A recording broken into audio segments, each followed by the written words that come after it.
shit, get your tea and your popcorn because we have hit a psychological jackpot. So, I talk a lot on this channel about decentering men, and I also talk about how a lot of monocultural Black women have a tendency to worship Black men. I talk about some of the desperation that happens amongst Black women. So, I'm not even going to give my opinion on this Black woman who paid $10,000 to attract her fiance. I'm not even going to give my opinion. I'm going to allow you guys to share your opinions in the comments section. But this woman who paid the 10K to Anwar, the dating coach, the one who kind of gears his content towards women. So the first thing I want to say is that I don't tend to trust male dating coaches that gear their content towards women because I'm like, okay, why is it that all the relationship content, why is it that it's geared towards women as opposed to men talking to other men about how to be more attractive to women? So that's already something that I have never been into.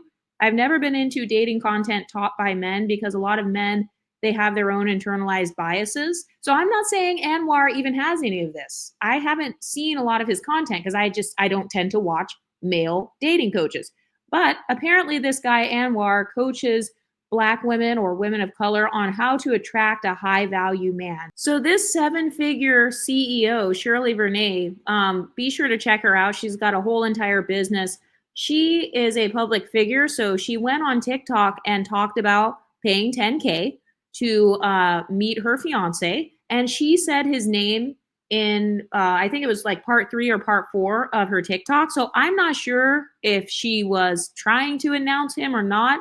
If either of them contact me and they think this video is like messing up their business or something, then I'll take this video down. But she said the name of the guy that she is with, you know, her beloved high value Black man who she is engaged to. So I was able to pull up his IG, and I will show you guys a couple of pictures so you guys can make your own judgments or whatever. But what I thought was interesting was if you go to this guy's highlights, he actually has some highlights with the red pill content creator, mediocre tutorials and reviews. I don't know, bro. And that was weird. I've been trying I didn't even get there. The entire time. He tried to play you. I straight up, I was trying he had the double bifocals. The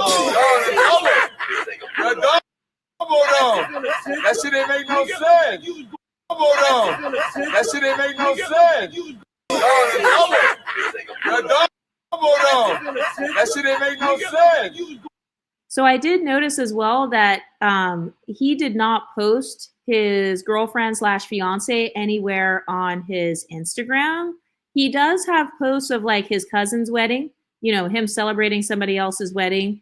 So clearly he seems to be pro weddings or pro marriage. So I don't know, maybe they took each other off of their social medias because they didn't want anybody to know about this stuff. I'm not sure.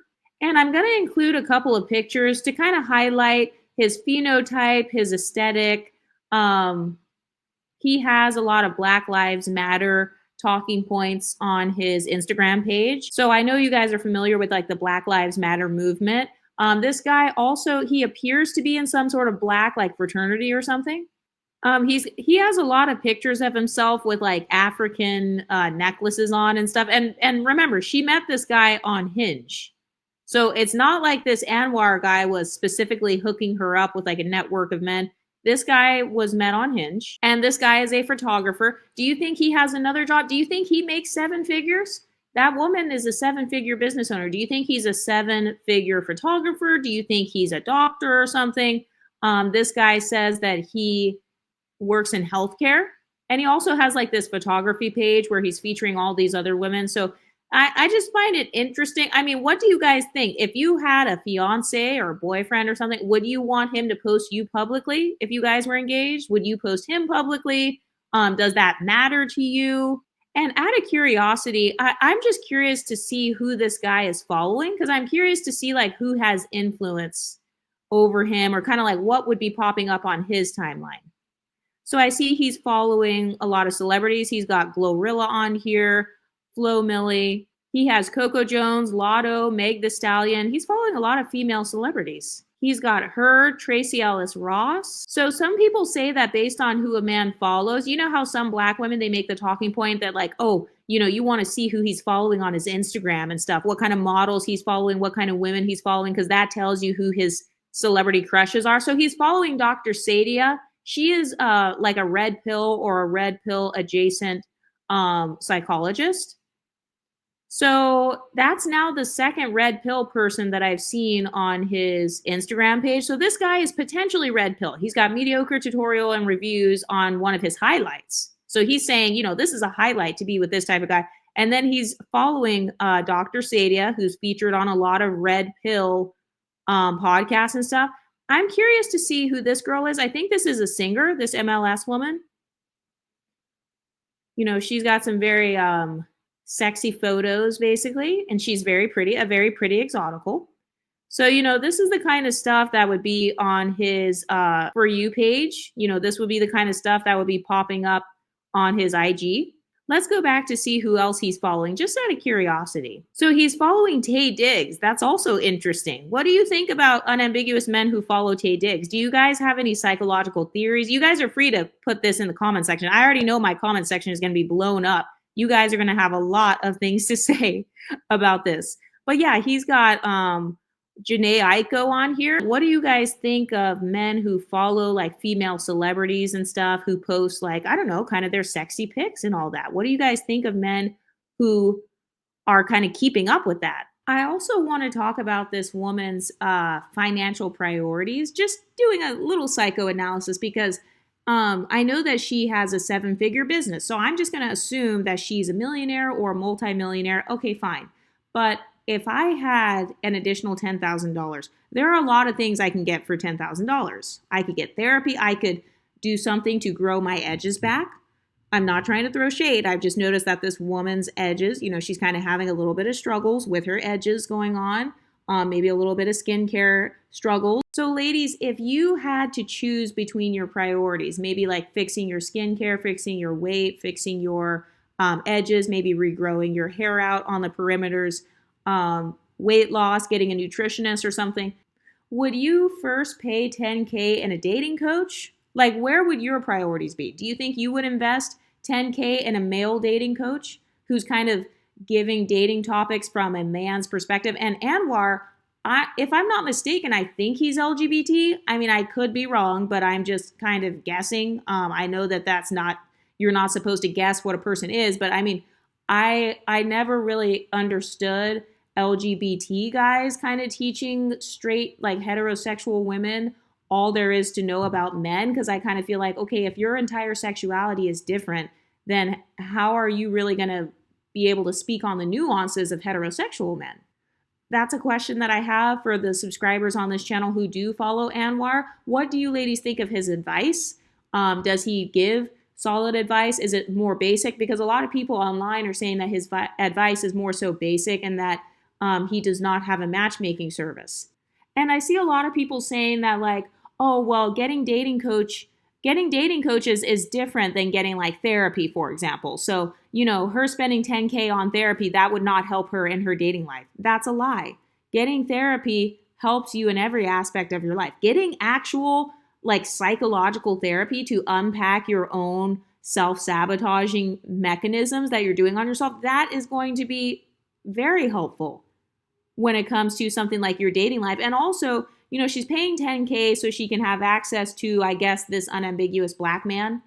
This guy also follows the Joe Budden podcast and Tyler Perry Studios on one of his Instagram accounts. Remember, Tyler Perry is the one who talked about having the light bill man. A lot of Tyler Perry movies support hypogamy, which is like the woman making the most money and then like she's kind of financially supporting the man and he's treating her like trash. But this woman is a 7-figure CEO. What are the chances that this unambiguous man is making 7 figures or more? And I'm not saying he can't. I'm not saying he can't be making that. So I see that this guy actually does have a LinkedIn. It says that he does systems engineering. So he's the director of systems engineering at a health sciences university. So let's just go ahead and look up the average salary of something like that. So it says it's anywhere from 178 to 224,000. So that's good. That's a six-figure salary. But this woman did emphasize the fact that she has a seven-figure salary. So technically it would still be a hypogamous type of situation. And again, I could be wrong. Everything I'm saying in here is all just opinion and speculation. This is alleged. I have no actual proof. All I'm going off of is the name of this content creator, the name that she said in her video, and then just me typing it in on her social media. And a part of what made me think that this guy is her fiance is because on his Instagram, she commented, happy birthday to the sweetest man I know. And then she did a whole bunch of like heart emojis and kissy emojis. So that's what's making me think, okay, he has the same name. She's doing heart and kissy emojis on his IG. So this must be the fiance. And I'm not even trying to be mean here, but I see on one of this girl's IG pictures, she's got her hair in a cute little updo. She's got the back down. It appears like she has long natural hair. But if you look close, it looks like the whole entire side of her edges is like literally gone. So, I'm just saying that if I were in that situation, I would probably invest money into, my hair growth, my edges, making sure that I'm healthy, that I'm kind of taking care of my hygiene. I consider my hair to be a part of my actual hygiene because, it's a part of my body. So $10,000 to have access to this unambiguous monoracial dark-skinned black man. I'm not sure how tall he is, what his weight is, or, what his history is. By the way, just a little bit of background. The first date that this guy took her on was a coffee date. So she said that Anwar, when he was doing the coaching, that he encourages that women go on coffee dates or on walks as the first date. Does that sound familiar? I'm not accusing Anwar of anything because I don't watch his content, so I really don't know. But the only people I've heard of who encourage the whole coffee date or going on a walk in the park are red pill people. So I'm starting to wonder if this man, is he red pill? Is he red pill adjacent? I'm just curious to know. And then she says that she liked going on the coffee date because, you can just show up casual and there's no alcohol involved.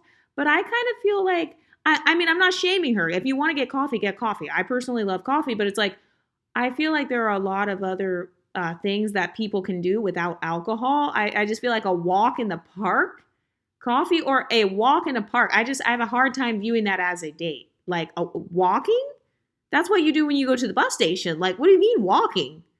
And then she said that after the first date that she got busy because her parents were like in the hospital and stuff. And so she actually ended it with this guy. And she was like, hey, I can't do it. Basically, I'm not available to date right now. And she said that Anwar told her to call him back. This is after she got her parents back on track. Like, I guess they were healthy again or something. Then Anwar was like, oh, that's a good man. Like, you should call him back. So now, after basically saying, like, best of luck to you in the dating market, so kind of like, I don't want to say a breakup, but kind of, after they had, like, stopped talking for about a month or maybe even a couple of months, Anwar told her, no, you call him back and, like, get him to talk to you again. I also found it interesting that this girl said that after she said, we're not going to see each other anymore, and then she called him again after a month, and then she said that he was like, oh, well, I never thought I'd hear from you again. She says she essentially was more like apologetic, like, hey, I'm sorry, I just had to take care of my parents and stuff, and he forgave her, quote unquote. But I'm thinking to myself, there's nothing to forgive. Like, if her parents are in the hospital, literally about to be unalived, why would she have to be apologetic about that? Why would she have to call and explain herself and then like hope that this guy kind of gives her a second chance? I don't think that taking care of your sick parents is anything that you have to call a man about and be like, oh, sorry, will you forgive me for like not going on a second date with you immediately after that? Like, no, it's just you weren't available. I don't think that's anything to apologize about. So that was something interesting. And also, she said that that's when she started being very attracted to this man, was after they talked about the trauma of her aging parents almost, passing away in the hospital. So it was already giving trauma bond to me. It's giving a little bit of trauma bond because why is it that you were semi-attracted to him and then you kind of blew him off? This is according to her own words. You blew him off for like a month or so. And then Anwar said, no, you need to call him back, actually. So she calls him back and says, oh, my bad. I just had to take care of my parents. And then after he was like forgiving of her, then she's like, okay, I really like him now. I feel very bonded to him now. Why? Is it because you opened up about something extremely personal to a man you only met one time, or like what? I'm just curious. That's just a question I have. And I'm wondering what Anwar's thoughts were about that, because it's like, okay, if anything, couldn't the guy have reached back out to her? Like, okay, let's say you go on a date with a guy and you never text him again. I mean, couldn't the guy reach back out to you? And she's kind of implying that he did. And she was like, okay, like, I'm not dating. I don't want to date anymore, but like, good luck. I hope you find somebody. So the first date was coffee. Then she said that he asked her what her address was. And then he showed up and like hand delivered dinner to her. So is that sweet? Is it love bombing? Was he just trying to see where she lived? I don't know. I'm not going to judge it. But she said that she was already getting like red flags basically, or feeling uncomfortable. She says on her own TikTok that she was spiraling because she felt like he was too forward, like he was kind of doing too much, I guess. So she said she was on the phone with Anwar, and Anwar basically talked her back into still talking to this guy and still giving this guy a chance. So remember, first she talked to this guy, they went on one date, she ended it. Anwar told her to talk back to him again. And so now he's doing this second gesture of bringing her food. And then again, she ended it with the same guy. And Anwar's telling her, no, talk back to him again. And she said that one of the reasons she felt uncomfortable with him was because he is not spiritual. And she said that she's very spiritual or whatever. And that she had always envisioned the man she was marrying to be spiritual. And that she told Anwar this, and that Anwar was once again like, no, keep talking to him. Like, give him a chance. Another thing that's interesting is that in some of the parts of her TikTok series, the man, her fiance, is actually sitting next to her. So it's like, okay, is she telling the full story? Because she also says throughout her TikToks, like, oh, I was so hard to date and I was so difficult. She keeps blaming herself. Like, oh my God, I'm so difficult to be around. But when she named what was difficult about her, all she said was like, her parents are sick. So that's not being difficult. That's being a normal human being. So is she leaving out certain parts of the story because she doesn't want to make Anwar look bad, or maybe because her fiance is sitting next to her?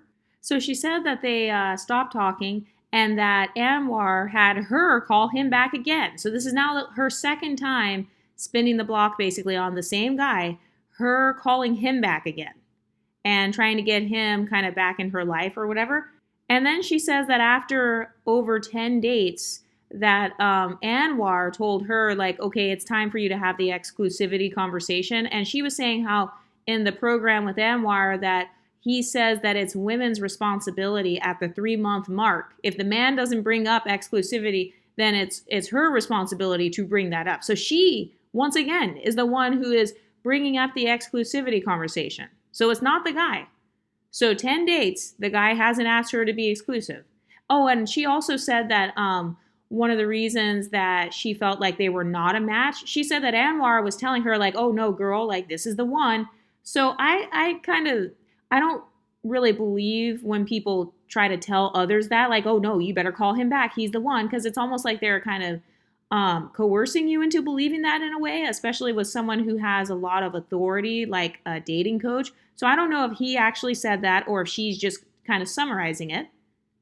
But she said that after they didn't talk, that she called him back. And she was saying that one of the things she has always wanted in a husband is like, the man being the head of the household, that he follows Jesus Christ. And she said that he actually told her that he's on his own spiritual journey, aka he's not like a Christ follower or like a Christian. And then she said that they decided to both start going to worship services together and kind of studying the Bible together. So, but when she said that kind of sent off alarm signals in my head, because I'm thinking, okay, this guy has already told you out of his own mouth that he's essentially not Christian. So just because he's going to these worship services, or like, you guys are reading scriptures together or something, that sounds more like something he's doing to just accommodate her. You know how a lot of women talk about, meeting a man's representative? So it's like, okay, he already admitted that he is not a Christian. So it's like, if you wanted a Christian, which one is it? Do you want a man who's a Christian or not? Like, stand 10 toes down. If you want a Christian guy, then stand on that. So I can see why she was kind of feeling wary about this guy and kept like cutting it off. But then she's saying, Anwar keeps telling her like, no, go back to him, go back to him. And I'm going to actually insert the clip of her talking about them becoming boyfriend and girlfriend, because she said that she asked him like, what does that come with, like being your girlfriend, and that he was basically like, what the fuck? So I'll let you guys see the clip. A big part of Anwar's program is if your guy has not had a conversation with you around exclusivity at like the 3 month mark, it's your responsibility to you broker that conversation. So why didn't you ask me to be your girlfriend? If you and when did you know? You were pretty unstable. No, okay, but I know at what month did you know? I want this girl to be my girlfriend. When I made that man write your name in the sand. After I had tried to break things off with you again, you knew. I cared too much. So you didn't ask me because you felt like I was too unstable. I brought up exclusivity to you in like, was it March? Yeah, early March, late February. Were you ready then, or did you feel like I was still unstable? I was ready to have a conversation. I just didn't tell you about it. I was talking to my therapist about it, but I didn't tell you about it. Because you just didn't, like, brokering that conversation with you. It just felt like I felt over-engineered all the time. Like, that's what I mean. Like, it's asking you that. The night I asked you, I took you to dinner and I said, hey, would you be my girl? Whatever I said to you, would you say to me, what does that come with? Like, what the fuck? That's what you said. Wait, hold on. So I brought it up at some point. And I was like, we need to have a conversation about this. And then we agreed we would go to dinner and talk about it. So then you flat out asked me. Yeah, and I did say, well, what does that what does that look like? And I'm like, well, don't mock me. I've never had a response like that to that question. So at that point, I'm just listening to you again, just engineering this thing. I don't know. Yeah. I was in feelings and you was on, I don't know what you was on. I don't know what but I left on that either. table like, oh, well, this didn't work.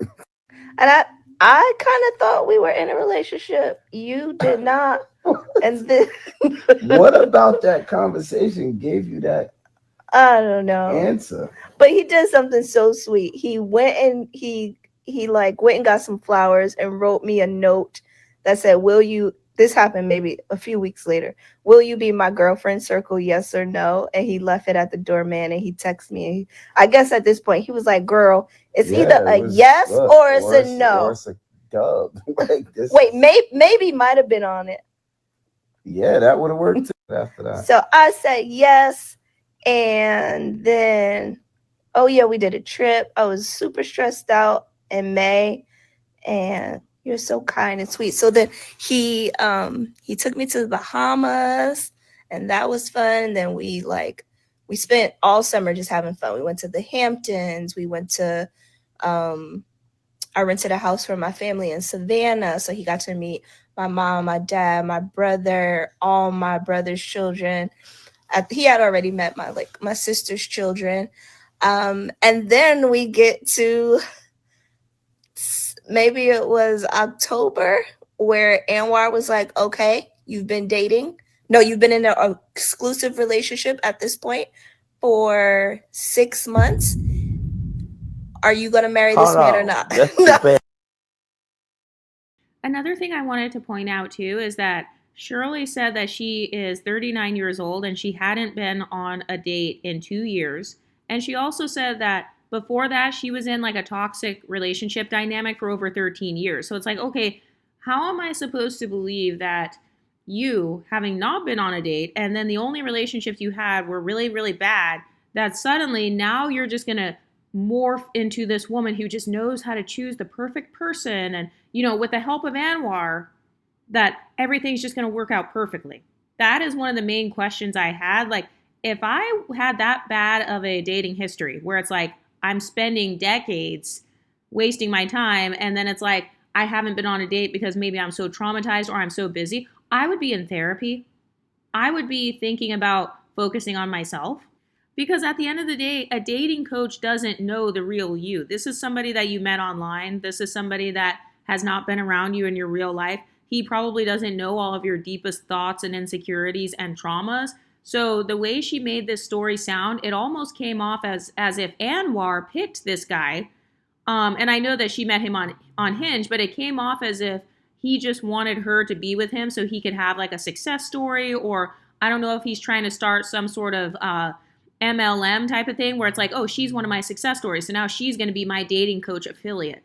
That's kind of how it came off to me. So why didn't you ask me to be your girlfriend? And when did you know? You were pretty unstable. No, okay.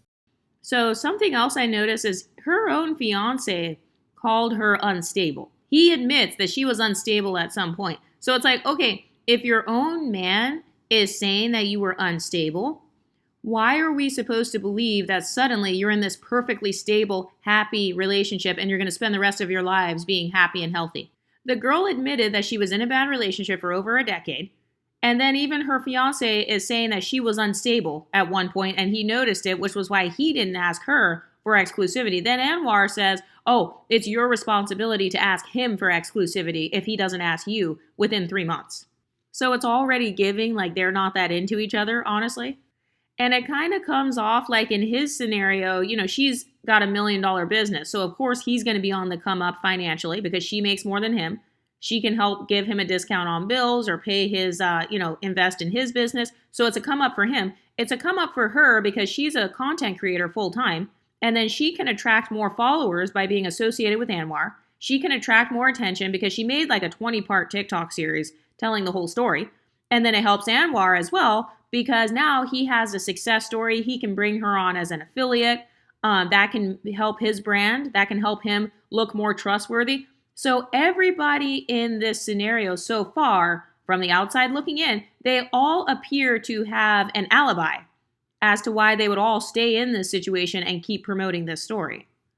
And I also saw people in her comments, I saw like men and stuff in her comments saying, oh, well, I'm glad that you stopped self-sabotaging. It's not self-sabotaging if she's literally helping her parents who are sick in the hospital. How is that self-sabotaging? Saying that she doesn't have the time to date because she wants to make sure her parents are alive and healthy.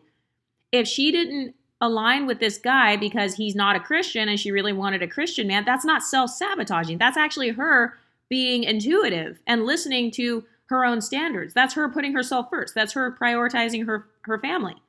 She also admits that throughout the dating process where she was being guided by Anwar, that she felt very confused and conflicted and was crying herself to sleep because of everything that was going on. But she says this is good, though. It's good that she was crying herself to sleep while she was going through this dating process with this man who she ended up choosing to be her husband. And she says that, oh, it's only because it was different.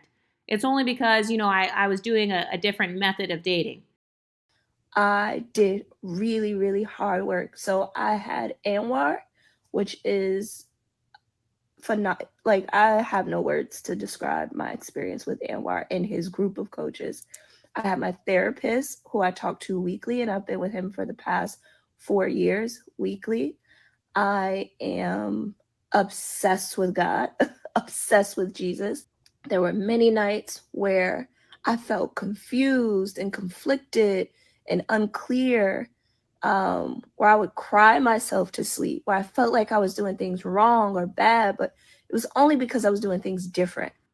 Okay, so she calls Anwar an expert. And, I'm not going to discount his background because I'll be honest, I don't watch Anwar, so I don't really know what his background is. I don't tend to watch male dating coaches who are geared towards women, especially if they are not even like heterosexual. But I'm just curious as to what makes him an expert on heterosexual men, what makes him an expert on the psychology of heterosexual women. I'm curious to know what makes him an expert, because she called him an expert. I'm not saying Anwar even called himself an expert. She called him the expert.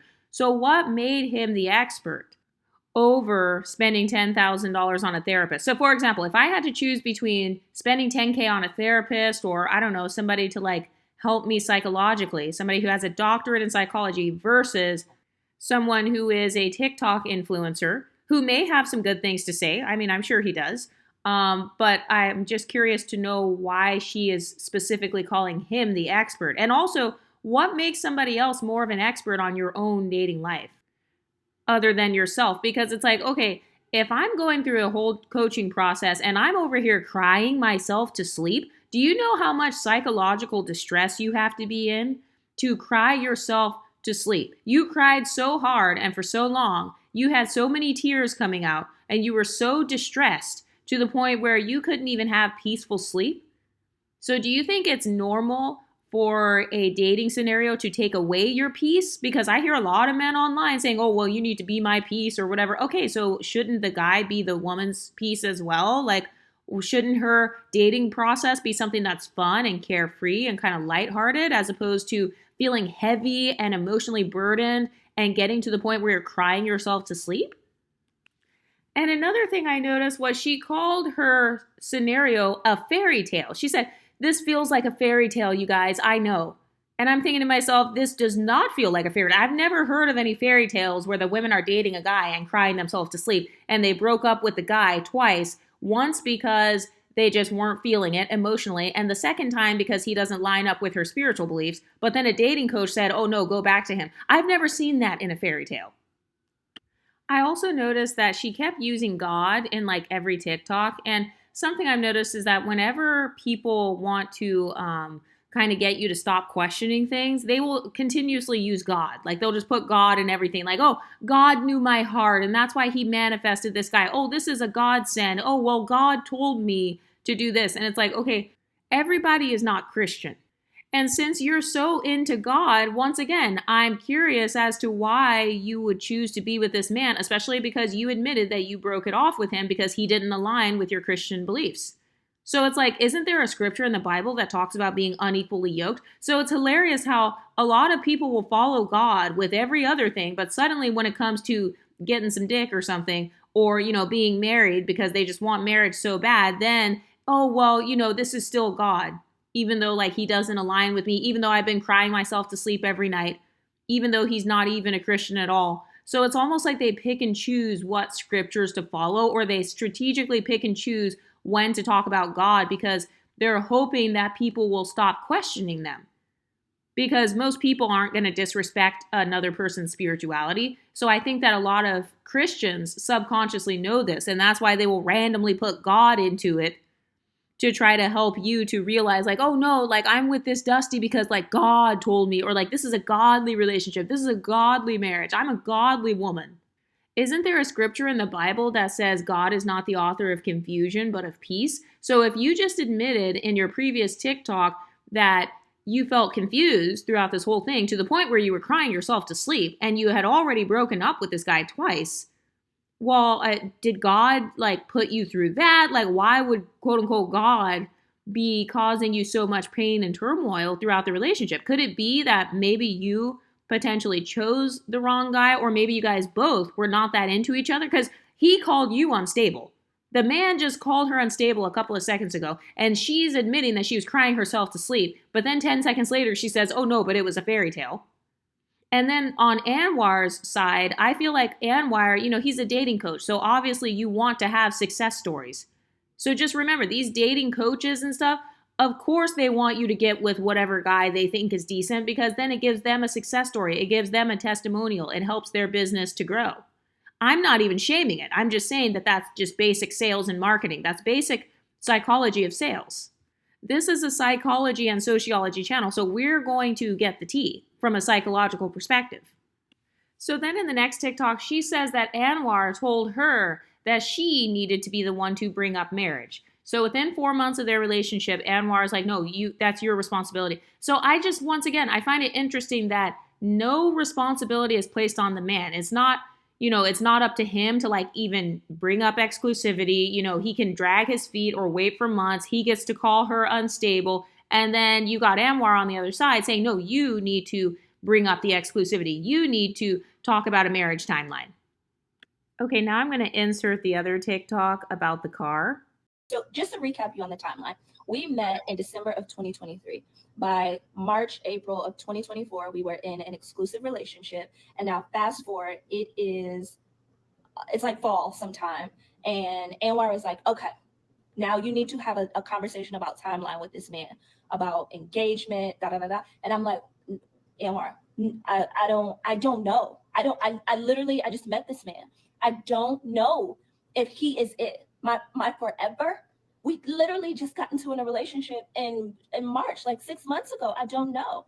And I was like, okay, well, we need to like go through the things. We need to figure it out. So we started revisiting like my core needs. What are those?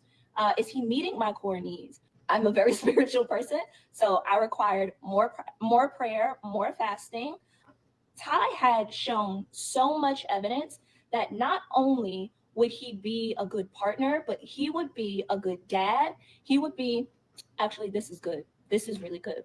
What Anwar wanted me to think about, right, was, is this a man when life is tough, when you are old and you have to go to the doctor and you need somebody wiping your butt and them kids is acting up, is this a man that you want to be with? And Ty had shown me through so many things, through so many acts, that this man would literally die for me. I believe that with like all of my heart, that he would do anything for me. I remember one time someone spit on me on the train, and I texted him and told him, and then he tried to call me and couldn't get through. This man was on New York City subways because he did not know where I was, trying to engineer himself backwards. Like, well, if she lives here, she's probably here. So she's probably on this line, riding trains, trying to find me, going up to people in the subway, asking them, have you seen a girl who looks like da-da-da-da? Because now it's gross, it's disgusting, but because someone spit on me and he needed to make sure that I was safe and I was okay. I remember I just told him, like, you know, the winter's coming and I don't like the trains anymore after that incident, and I want a car. So I called my dad and I was like, Daddy, I want the car. My mom has a car. They have an extra car at their house. This man got on a flight, flew to Atlanta, enrolled one of his friends in it, got my parents' car and drove it back down to me. And he keeps it at his house. So I have a car in New York City. I don't have to worry about parking, where it is, gas, nothing. He just shows up and takes me wherever we need to be. I have never had to think about anything with this man. I've never had to think about money. He pays for everything. I'm emotionally safe. I'm mentally safe. And Anwar and Coach Shoya, who works on Anwar's team, they had to keep reminding me, like, this man is an anomaly. This man is amazing. Like, look at the evidence. She's back. So I have been looking at how he had been showing up consistently over the past 6 months. Again, everything was about my convenience, my comfort. And so I was like, God, I don't know. I do not know. I don't know if this is him. I don't know if it's it, but I'm going to trust you. And I know that I can't go too far out, Lord, where you can't wheel me back in. What Anwar did was he empowered me. I'm an entrepreneur. So I run a 7-figure content studio, and I have a strong perspective at my approach to business and the way that I do business. And so Anwar started talking to me in business language that I could understand. So he was like, Shirley, you are the CEO of your love life, and I need you to start acting like it. So he was like, the first thing I want you to do is put together a timeline, because they need you to give them something to like point them at. And I was like, okay. So I like thought about it, and I was like, Lord, I trust you. I'm just gonna write it down. So I want to show y'all the timeline that I built in the text message thread that I had with him about the timeline, and then what happened after I sent this text. She said that she needed a car. And so I'm thinking, oh, okay, that's so sweet. Maybe he bought her a car or something. No. So she ended up getting the car herself, like from her parents. And she said that he drove the car back up to New York. Like he flew down there to her parents' place and like drove it back up for her. And I'm like, okay, that's fine. But then she said that he keeps the car at his house. So it's like, okay, wait a minute. So she got a new car, but then like she doesn't even get to keep the car. I don't know. Maybe it's because of her living situation in New York, but I mean, she's a millionaire. She has $1 million business. So you're telling me that she has $1 million business, but somehow she can't keep her car at her house? So that made alarm bells go off in my head, because I'm like, okay, could he subconsciously be keeping her car as a form of leverage so that if she ever wants to break up with him, okay, well now she still has to see him again because she has to go over there to get her car? So I found it interesting that this man, he went to pick up your car. Okay, but he's keeping the car at his house. It's not your car. Is it really your car, or is it his car? And she was like, oh, so when I go to New York, like now I have a car. It's like, what? Well, I thought you said you didn't want to ride the train at all. So why would he not just give you the car? First of all, it's your car that you purchased or got from your parents. Why would he not just give you your own car so that you don't have to take the trains again ever? Because she said she felt unsafe on the train and that she decided she wanted a car. And it's like, okay, so then if he knows you feel unsafe on the trains, why would he keep the car at his place and not just allow you to keep it at your place? And if this is a money thing, like, oh, parking is expensive in my building or something, okay, well, if he's so generous and has so much money, which I doubt that he has like more money than her or even the same amount of money as her, but it's like, if he's truly that generous, maybe he could be paying for the parking at your building or something if he truly cared so much about you feeling unsafe on the trains. Like, why would somebody take my car and keep it at their house when I'm not there? What the fuck? That's not my car at that point. It's literally not my car. He's holding it for me. So he could literally get mad at me one day and be like, oh, okay, well, come get your car. Or he could do something shady. I'm not saying that's what he is doing or what he's going to do, but I just thought that was very interesting. Like, okay, she literally said she felt unsafe and he's not letting her keep her own car at her own building? Then she says, I've never had to think about money. He pays for everything. Yeah, everything except for you having your car in New York where you can actually drive it. And when she described what he paid for at the beginning, she said he paid to go on a coffee date and paid to drop off food to her apartment. She said that he hand delivered the food and then like basically left. It doesn't even sound like the guy delivered the food and like stayed there and ate it with her. So her saying, oh, he paid for everything, it's like, okay, well, sis, with all due respect, you didn't name anything that's like very substantial. And I'm not saying that money is like a competition or anything, but it's like, okay, he didn't even pay for you to keep your car to where you can drive it 24/7. He's keeping it at his place, which means that he really could be driving it on his own, like depleting your gas, up in the mileage on your car. Or basically it's like, if you want access to your own car, you have to go see him. So it's almost like he's a gatekeeper of your car. And I'm not even saying that these people are malicious, but that's just something that I noticed. As an outsider looking in, I personally would not do that. She also admitted a couple seconds later in that same TikTok, oh, it had been about 6 months and I still wasn't sure if he was it or if he's the one. Okay, so then why is Anwar telling her, no, you need to be talking about marriage? If she literally is saying, she's crying herself to sleep, she already broke up with this guy twice, and she's saying, I'm not sure if he's the one. Well, then why would you continue pushing it? This reminds me of the people who try to solve their relationship incompatibilities by getting married, or they try to solve it by having a baby. That's kind of what this is starting to give.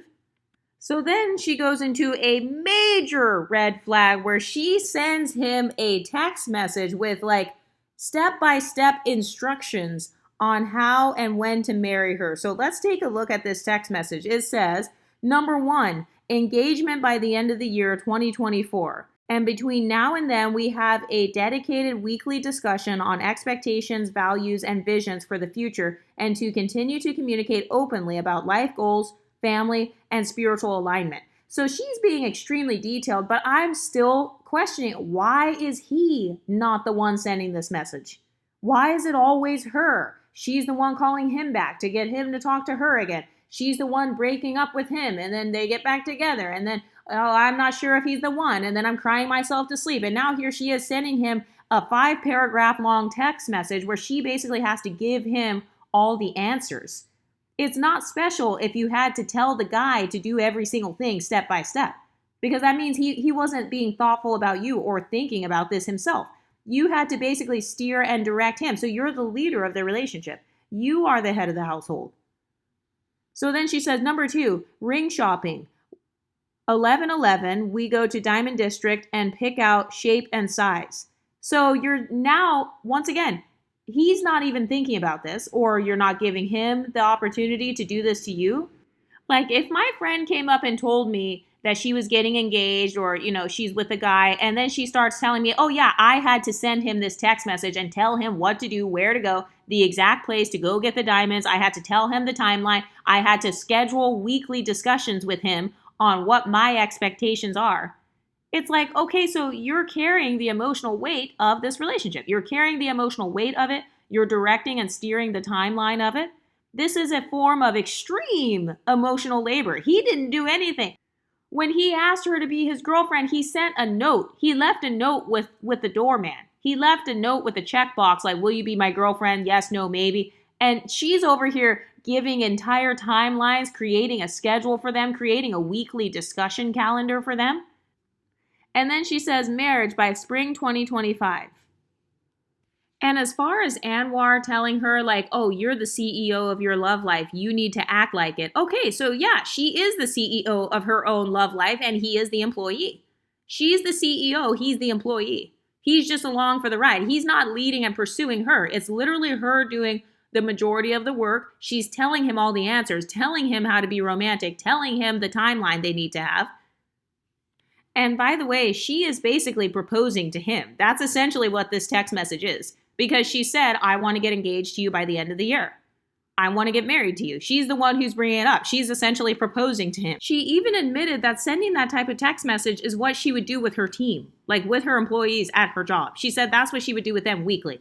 Basically like some sort of performance review or discussion, or like, you know how they have the 15-minute huddles in the morning and stuff. So she's basically directing and steering this man. She's essentially proposing to him and saying, okay, I want you to take me to this exact place by this exact date and do it on this exact month. So you're taking all of the actual romance part out of it because he doesn't really get to court. It sounds like he's not even courting her.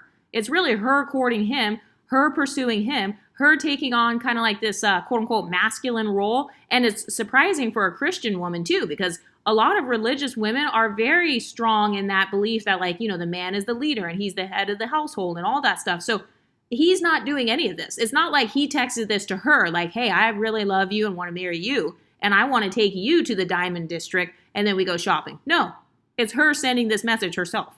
Imagine being in your bedroom curating a 500-word text message to a man that you've broken up with twice, cried yourself to sleep over, and now you're sending this.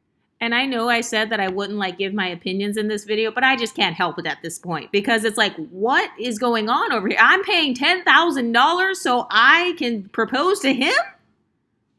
And then she said, oh, I didn't have to beg this man or plead. I just told him what I wanted. It's like, okay, so then you are the one that has to give him all the answers. Asking and telling are two different things. So it's like, okay, which one did you do? Did you ask him to get engaged to you, or you told him to get engaged to you and to take you to the Diamond District? Both of those are bad.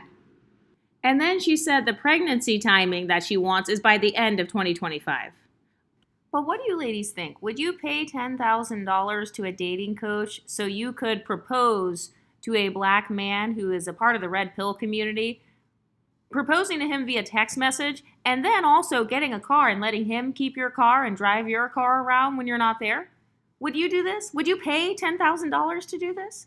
Let me know what you think in the comments section, and I'll talk to you next time. Stay pretty, ladies.